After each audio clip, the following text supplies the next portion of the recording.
friendly relation with the foreign states, decency, morality, incitement of an offence, contempt of court, defamation, public order, sovereignty and integrity of India. These are the grounds on which our freedom of speech and expression can be restricted. These are the grounds on which our freedom of speech and expression can be restricted. Coming back again. Recently we have seen the Telugu issue in Telugu states, Lakshmi's India. The movie was banned, the sports product, the movie should not be released in Andhra state. These type of restrictions can be imposed on public order. Or there was a book called Satanic Verses written by Salman Rushdie. There is an author called Salman Rushdie who wrote a book called Satanic Verses. There was some ground for disturbance of public order, hurting the religious sentiments, so the book was banned. M.F. Hussain, a famous painter, has painted some nude pictures of Hindu goddesses, which might affect the sentiments of one section of the society. So his paintings to that extent were banned. In the same way, there was a book written by Perumal Murugan, a Tamil poet and author. His book name is Magro Bhagan. There is a book written by Perumal Murugan. The book name is Magro Bhagan. When the book was released, many groups in Tamil Nadu have burned the book, and there was some deterrence to Perumal Murugan, the writer also. On that particular occasion, Perumal Murugan on his Facebook posted, Perumal Murugan, a writer, died. He himself posted, Perumal Murugan, a writer, died. And the issue relating to the book went up to Supreme Court. Why people started burning the book? In that book, he mentioned a practice in Tamil Nadu where, in the ancient times, a chainless couple will go to a particular temple on a particular festival day, and the wife is allowed to get the jail through some other person. This practice was mentioned in the book, and people got angry on the book. The Supreme Court said there is no malignant content in the book and book can be released. And we all know Professor Kancha. He also wrote a book and that went up to Supreme Court, and Supreme Court has given a great signal for the book. And we all know the issues like Vishwarama movie, Padmavat movie, all these issues. You may get a doubt. Practically saying, when you read the textbook theoretically, in India we have freedom of speech and expression and there are reasonable restrictions. But if you go into practical sense, sometimes though you have freedom of speech and expression, society will not allow you to express to the fullest extent because society have not opened up to that extent. Unless India gets mature, unless people get mature, our freedom of speech and expression will not be fully protected. In fact, people don't accept when you dissent something. People don't accept when you disagree something. One of the important symptoms of an educated mind is allowing an argument to survive without accepting it. Even though you dislike it, you should have to listen to it. Never think that only your side of point, your viewpoint is correct. So, freedom of speech and expression, we have fundamental right, but a long way to go in India. Though we have reasonable restrictions, in spite of that, there is a thin line between our freedom of speech and expression and other sentiments. So there are many issues creeping up with respect to freedom of speech and expression. And some say Right to Information Act is also a part of freedom of speech and expression. Yes, it's also a part. But we cannot say we have fundamental right to information. Right to information is only a legal right. But Freedom of press is implied in 19(1)(a). Freedom of press. But remember, some of the commercial advertisements in the newspaper do not come under fundamental right to freedom of press. Some of the commercial advertisements in the newspaper do not come under fundamental right to freedom of press.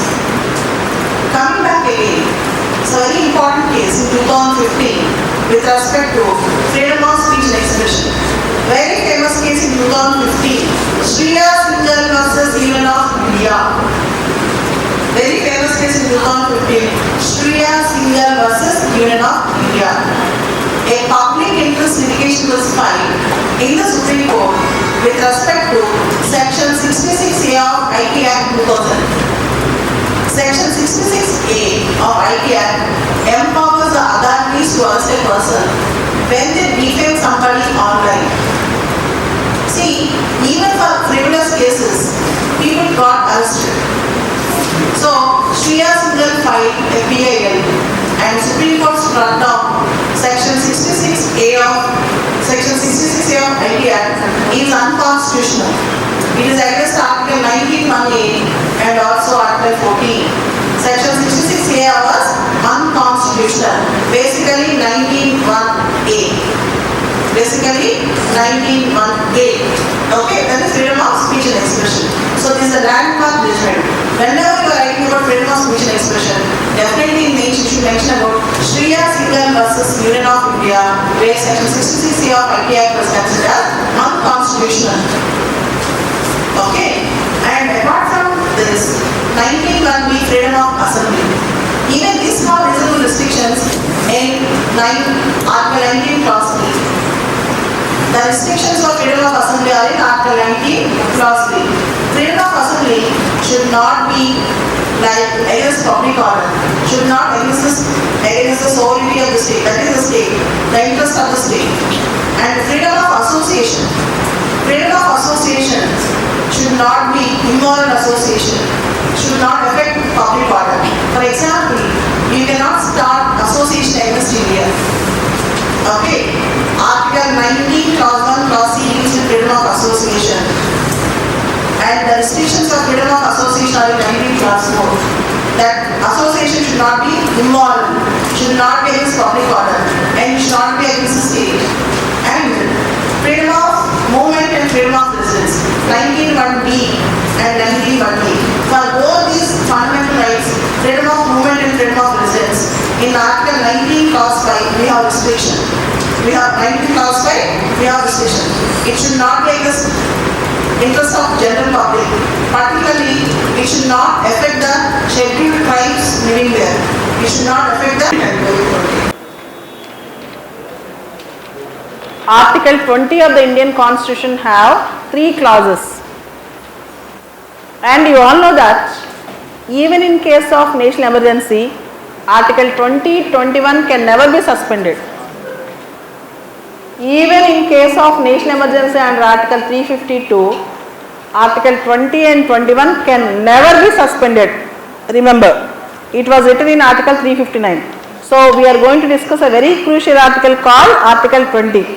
Article 20 have 3 clauses. Article 20 Clause 1, 20 Clause 2, 20 Clause 3. Article 20 have 3 clauses. 20 Clause 1, 20 Clause 2, 20 Clause 3. See, Article 20 Clause 1 deals with protection from ex post facto laws. Protection from ex post facto laws. What do you mean by protection from ex post facto laws? No person shall be prosecuted, no person shall be punished for an offence which is not an offence at the time of commission of an offence.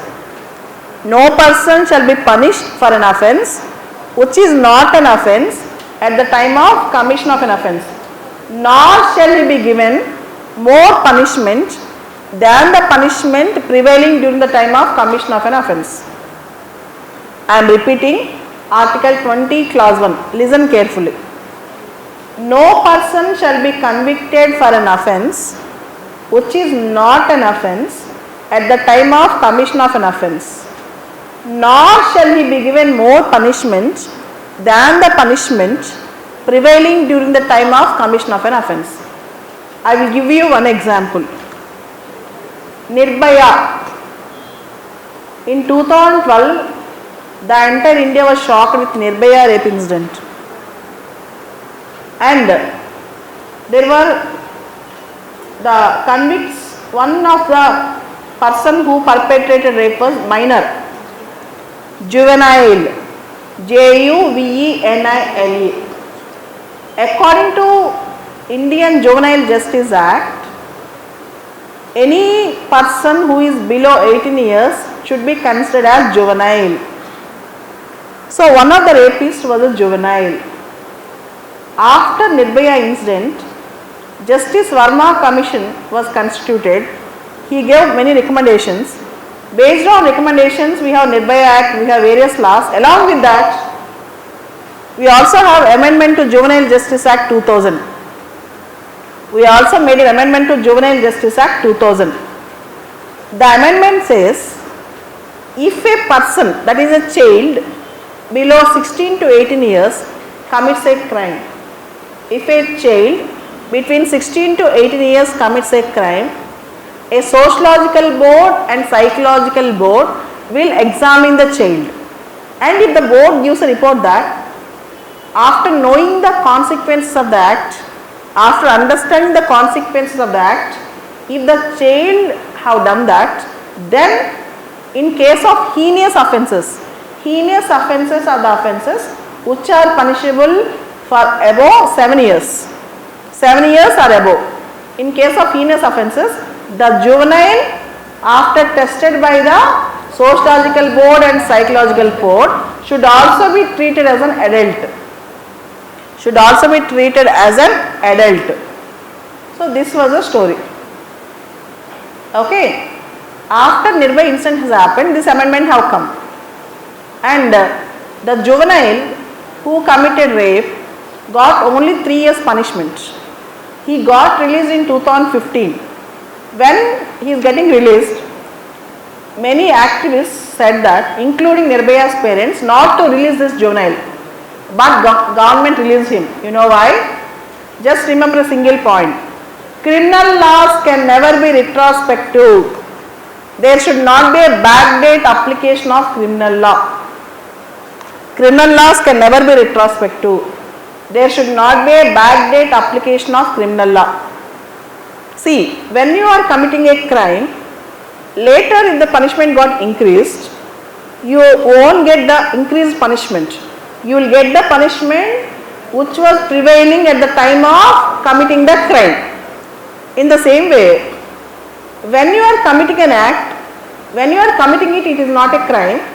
In the later time, in the later years or later time, if it becomes a crime, you will not be punished retrospectively. You will not be punished backdated. So, just remember a simple fundamental principle.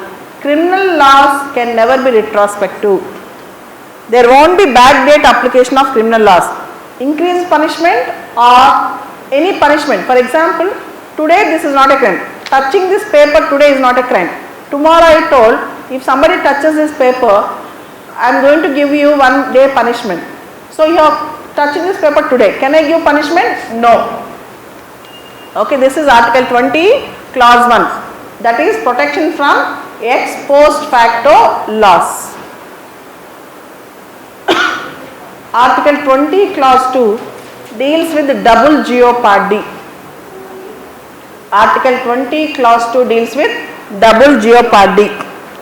No person shall be prosecuted and punished for the same offence more than once. No person shall be prosecuted and punished for the same offence more than once. See, for one crime there should not be 2 punishments. There should not be double peril. There should not be 2 punishments. For example, if there are different crimes, there can be 2 different punishments. Okay.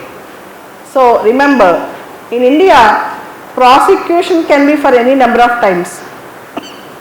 You can call for prosecution for any number of times for the same offence, whereas punishment cannot be repeated. Whereas in UK, USA and some countries, even second time prosecution is banned. Even for prosecution means for conducting a trial for the same offence you cannot prosecute him 2 or 3 times. Okay, in India prosecution can be done for any number of times for the same offence, but punishment cannot be given for second time. Whereas in foreign countries like for example USA, prosecution second time is also banned. I will give you one small example about double jeopardy. There is a small boy. There is a small boy. He has a habit of eating sugar secretly. His mother always asks him, somebody is eating sugar secretly because in the sugar tin, sugar content is coming down. But the boy said, no, I don't know. The boy is studying say first class or second class. Finally one day his mother caught him red-handed. Okay, and then what happened? Mother have beaten the boy, and night the father have come to the house. The mother told the entire story, again but him. Next day morning, next door auntie have come to the house, neighboring auntie. The mother told the entire story, started beating him.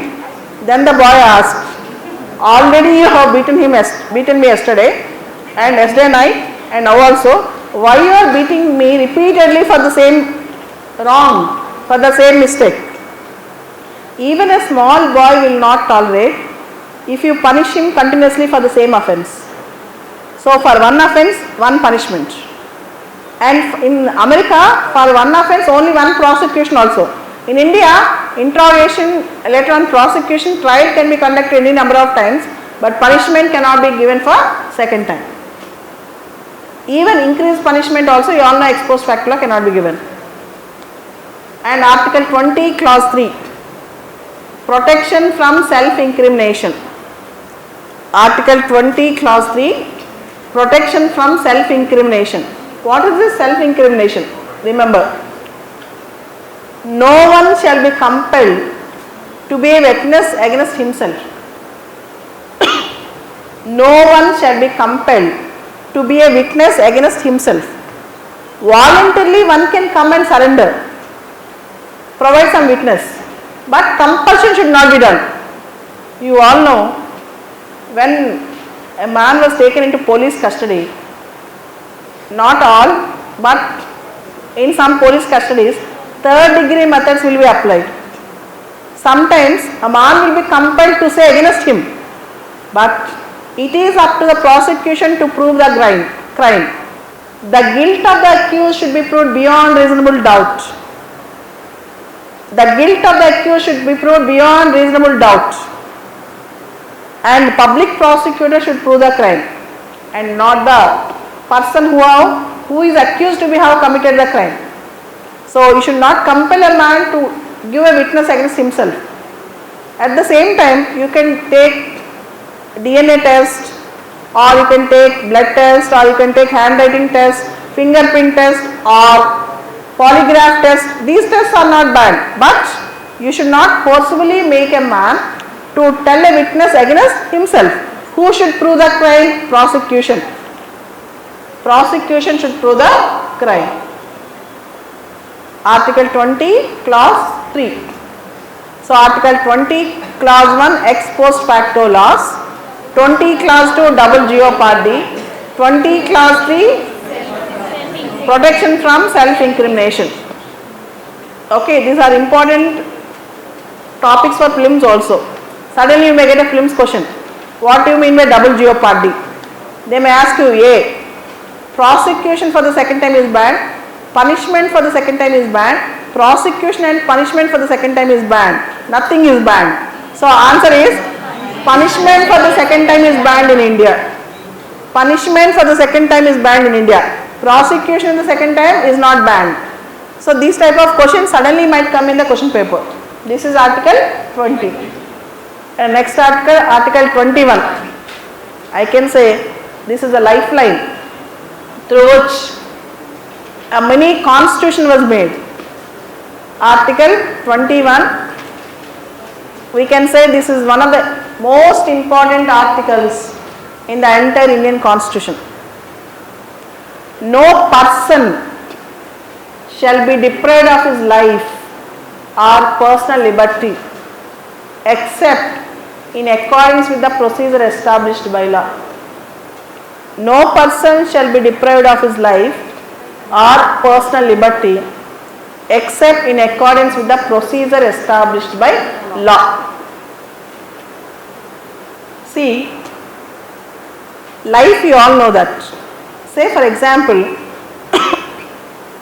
Kasab.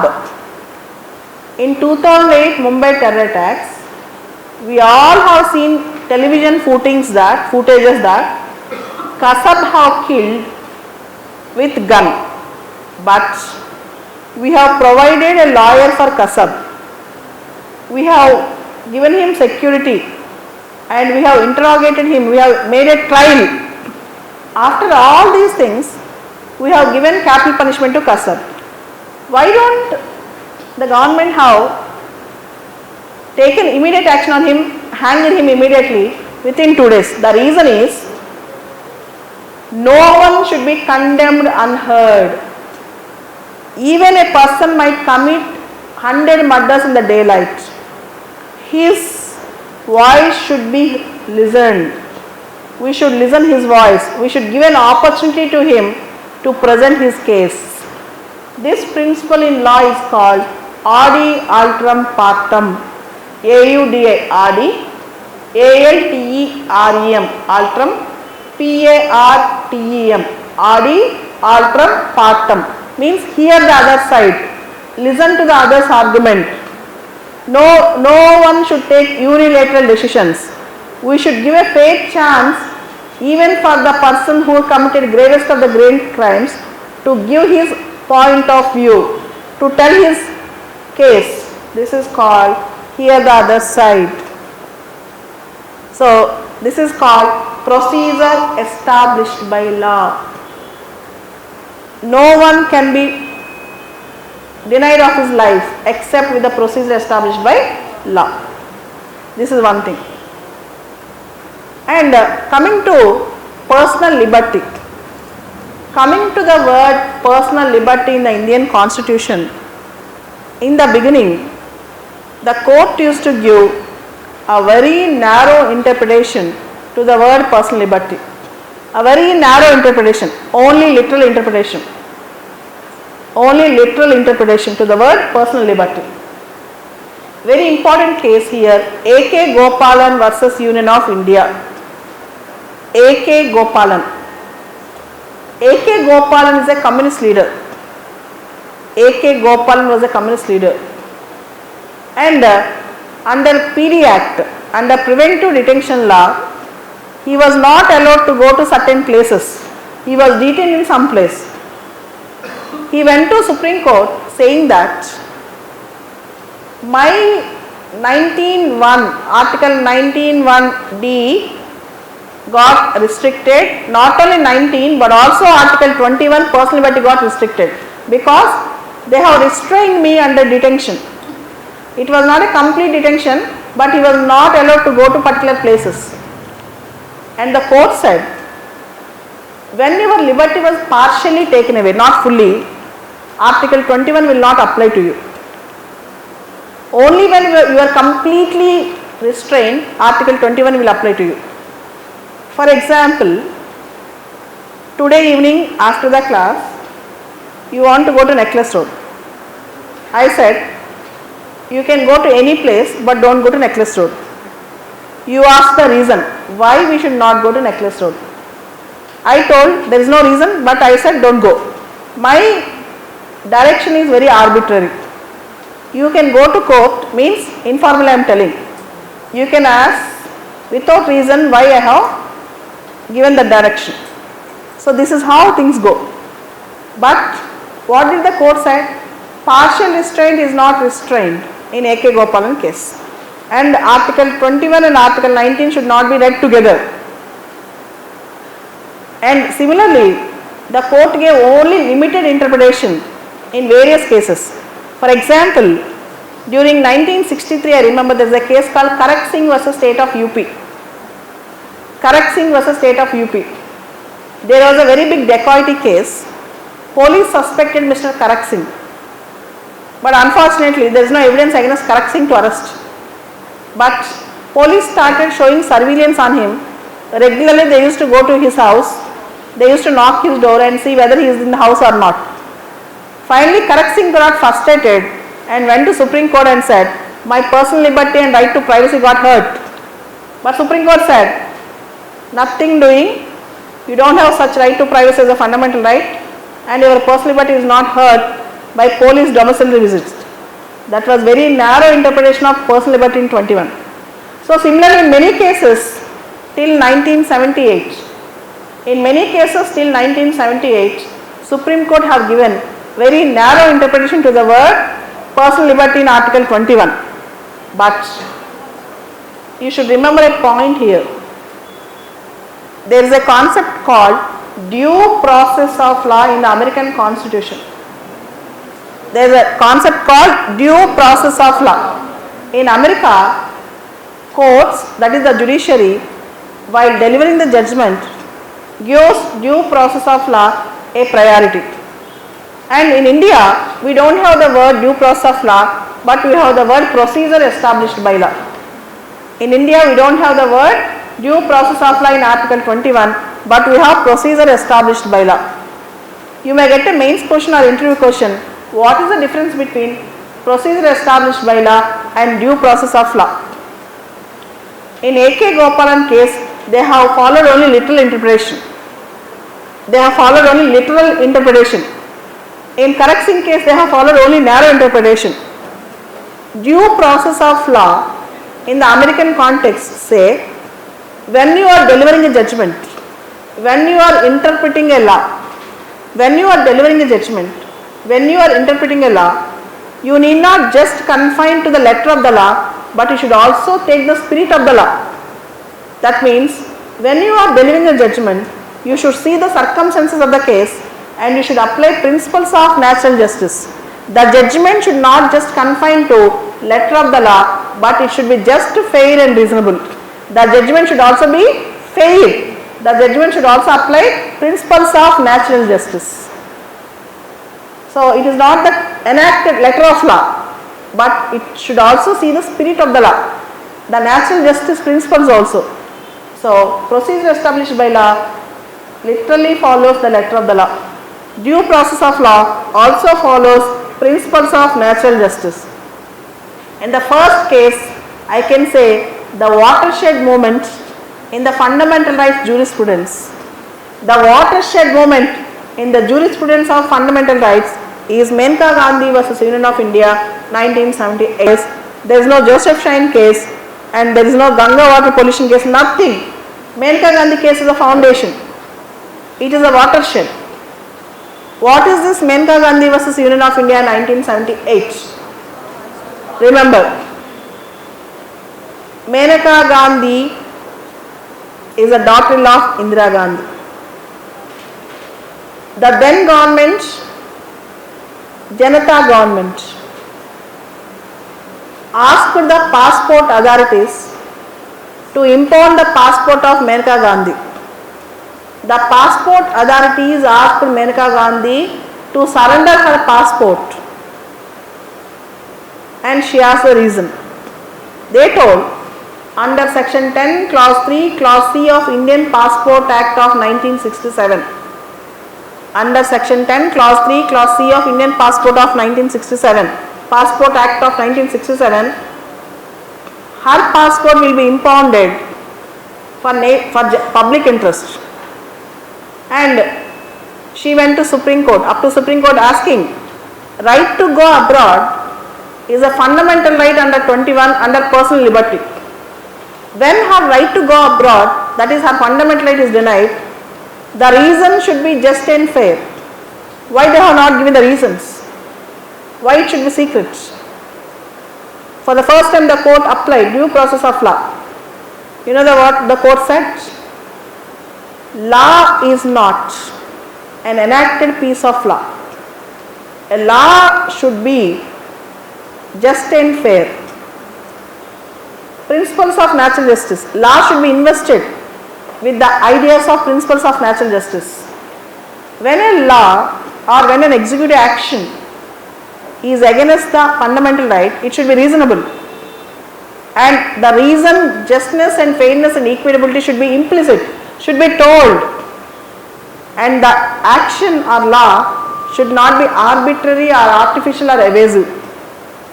It should not be biased. It should not be arbitrary. It should be reasonable. It should be fair. It should be just. And natural justice should be instilled with wisdom.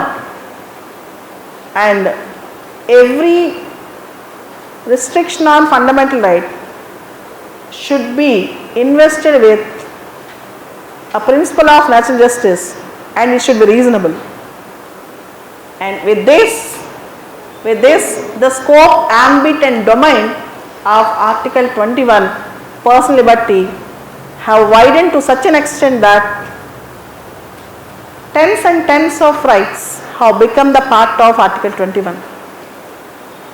Now, I will tell you the important cases with respect to Article 21 and how Supreme Court and High Courts, by using its power of due process of law, expanded the scope of citizens to enjoy their fundamental rights. For example, there is a case called Sunil Batra versus Delhi Administration. Sunil Batra versus Delhi Administration. In that case, a co-convict from Tihar jail wrote a postcard to the Supreme Court saying that the treatment of his co-convict is very bad and pathetic in the jail. Supreme Court accepted the postcard as a public interest litigation and said, just because a man is in jail, just because a human being is a convict, he will not lose his basic human dignity. He should be treated with basic human dignity and he should not be continuously kept in solitary confinement. Solitary confinement means confining alone. This is Sunil Batra versus Delhi Administration. And in environment, the very famous case is MC Mehta versus Union of India, also called as Ganga water pollution case. In environment, the most famous case is MC Mehta versus Union of India, also called as Ganga water pollution case. You all know that river Ganga is a sacred river. Ganga is being polluted from industrial pollution, human pollution, all type of pollution. The Supreme Court said pollution free environment is a fundamental right in Article 21. Unless you have pollution free water, pollution free air, a human existence itself is a questionable thing. So MC Mehta was Union of India, pollution free environment. Hussain Ara cartoon versus state of Bihar. Hussain Ara cartoon versus state of Bihar. See, thousands of accused people are languishing in jails, are sitting in jails without getting bail as under trials. Some of them cannot afford even bail. In such a scenario, right to speedy trial is a fundamental right under Article 21. Right to speedy trial is a fundamental right under Article 21. Hussain Ara cartoon versus state of Bihar. Paramananda Katara versus Union of India. Paramananda Katara versus Union of India. See, a boy has received fatal injuries. He was taken to hospital. The hospital authorities denied to admit him, saying that it was a medico-legal case. By that time, the boy's relatives completed the entire medical procedure, police complaint, all these things. But the boy died. In this case, Paramananda Katara versus Union of India, the Supreme Court said, right to medical assistance in emergency cases is a fundamental right under 21. Right to medical assistance in emergency cases is a fundamental right under Article 21. In the same way, Gnan Kaur versus State of Punjab. Gnan Kaur versus State of Punjab. The Supreme Court said, right to die is not a fundamental right in 21. See, earlier, as per section 309 of IPC, when somebody attempts to commit suicide, he can be punished. But now, it have been made as non-punishable. But still, we don't have right to die. You cannot say, it's my life, I can take away. I have this fundamental right. No.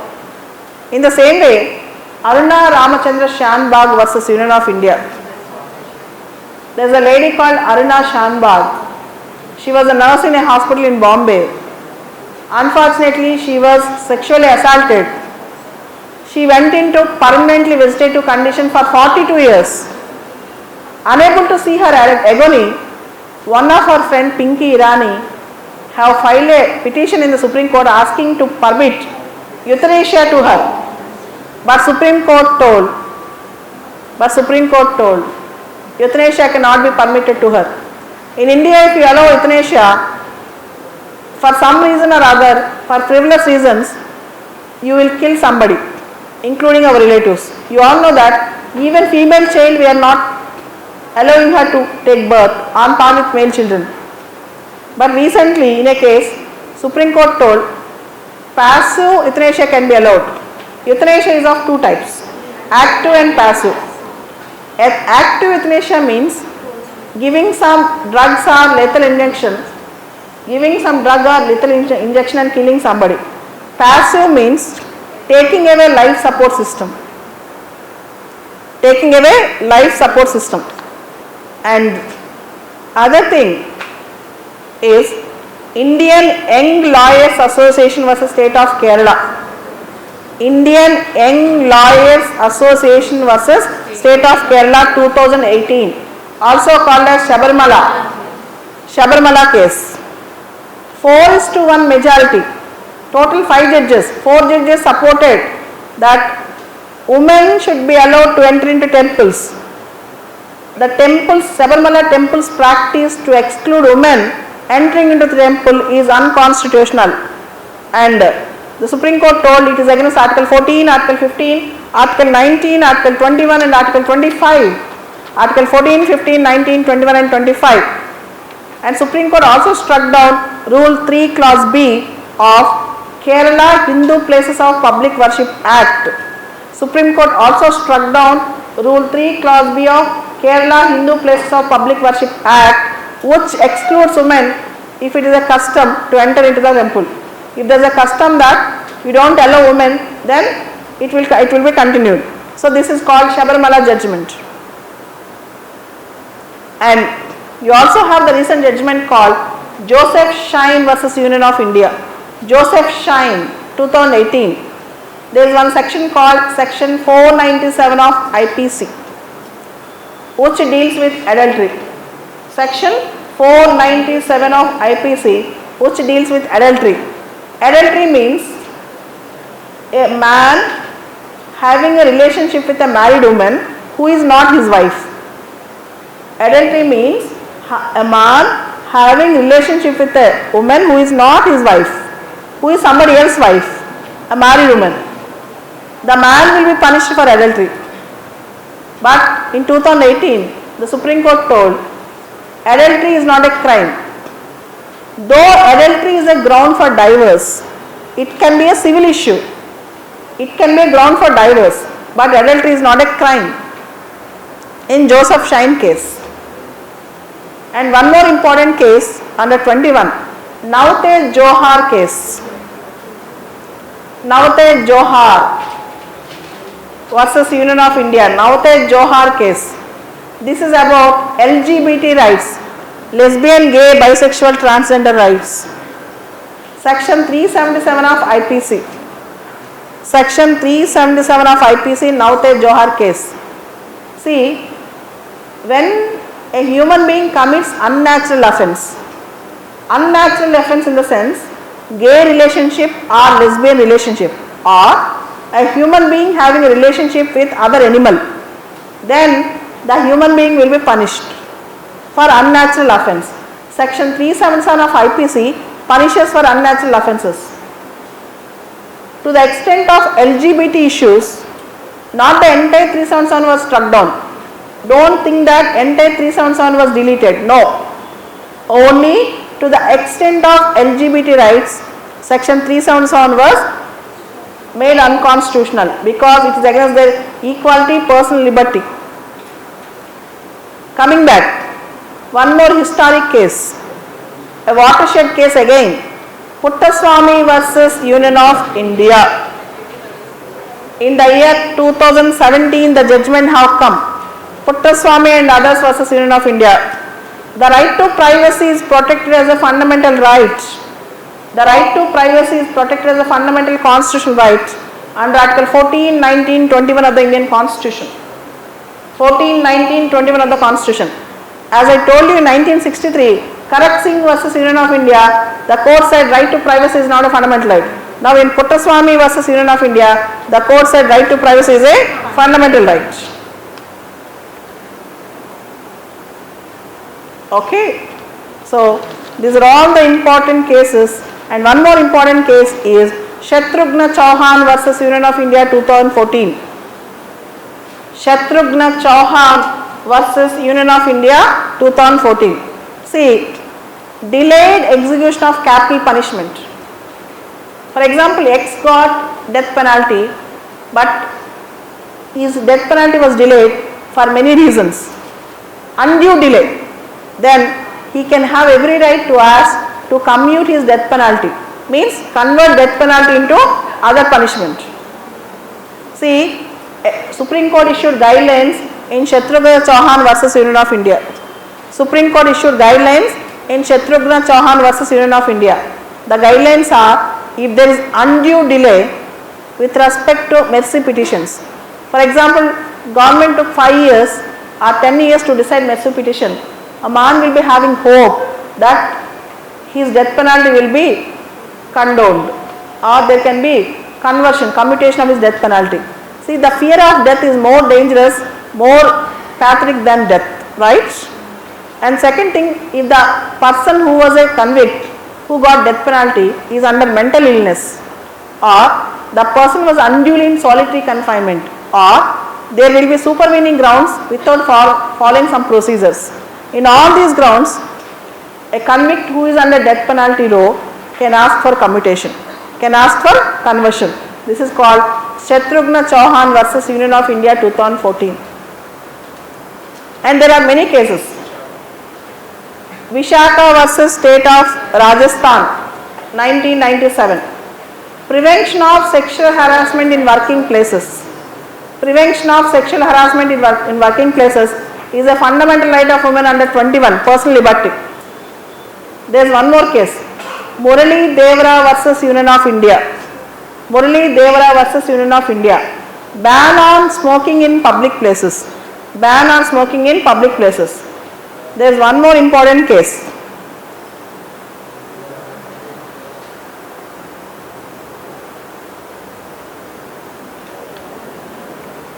Mohini Jain versus State of Karnataka. Unni Krishnan versus State of Andhra Pradesh.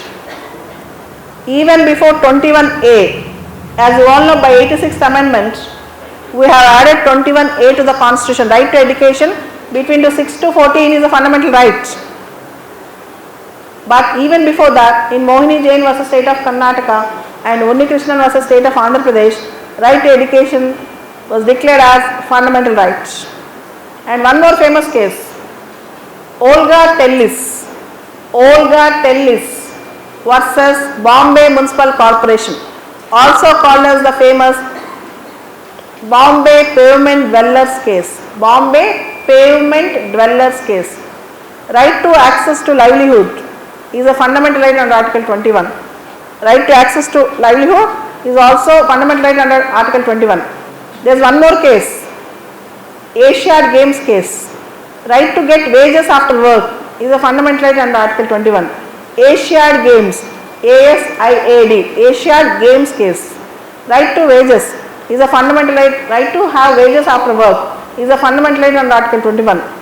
Likewise, there are tens and tens of cases, and last year Maneka Gandhi case have reached 40 years, and from Maneka Gandhi case to Puttaswamy case to Sabarimala case, the domain of personal liberty in Article 21 is being expanded day by day with the acumenship of judiciary.